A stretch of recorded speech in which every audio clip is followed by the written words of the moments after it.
মির্জা ফখরুল তো চাঁদা খায়, আপনি জানেন ভাগ পায়? হ্যাঁ কোটি কোটি টাকার মির্জা মালিক ফখরুল কোন হে ওই চাঁদার ভাগ পায়, কোটি কোটি টাকার জানেন? মালিক হয়ে যায় সব নেতা চলে চাঁদার টাকা দিয়া। কোন তারা দলের কোনো কাম করে?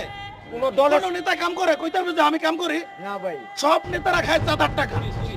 কোন চাঁদার টাকা খাইয়া সব নেতার সংসার চলে। আর বাচ্চা কাছে পড়ালেখা করে চাঁদার টাকা দিয়া। আর সংসারের মধ্যে মার্কেট করে, টাকা পয়সা দিয়ে মার্কেট করে, যে পানিটা কিনে খায় চাঁদার টাকা দিয়া।